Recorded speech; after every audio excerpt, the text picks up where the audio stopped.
Hi everyone, my name is Sabrina. I'm a senior at Channel Islands, graduating next month.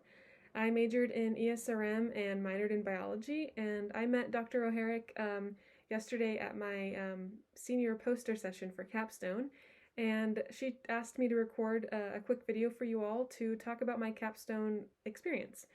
Last summer, I completed a fellowship with the U.S. Fish and Wildlife Service, and after it ended, I knew that I wanted to stay connected with the service, so I reached out to some of my new friends there and asked if they had any research needs and could potentially collaborate with me on my senior capstone. We ended up coming up with a really cool and novel research idea where we used ArcGIS Pro to compare habitat suitability for a variety of birds and plant species in order to find priority conservation zones for an endangered songbird called the Least-bell's vireo.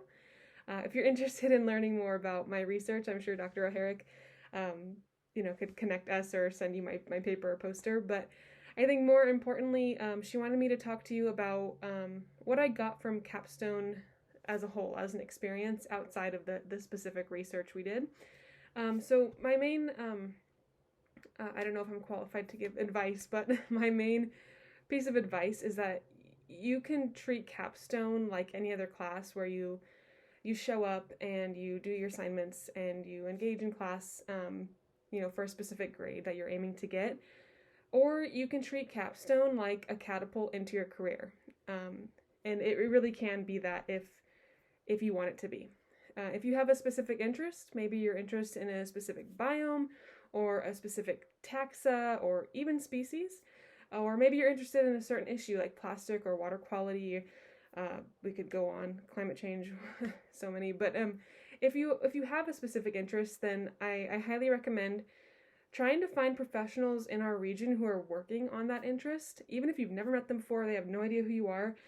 Reach out and just introduce yourself. Tell them you're a student and that you're going to be doing this research, and maybe you can use the time and energy that you're already going to be using to help them do something that could help an endangered species or help some environmental issue, help them do their job.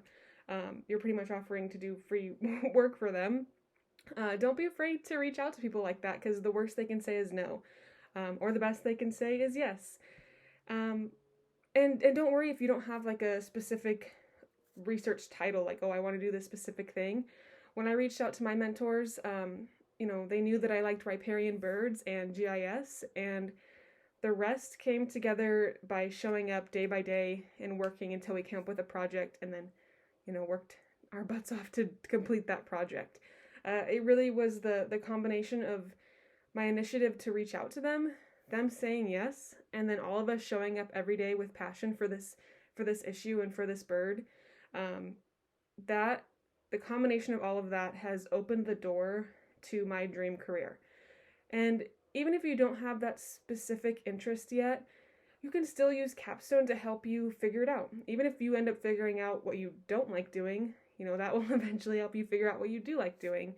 But the bottom line is kind of that if you show up to Capstone and you treat it like a window or a catapult into your career, you're going to get so much more out of it than if you treat it like a class and another grade on your transcript.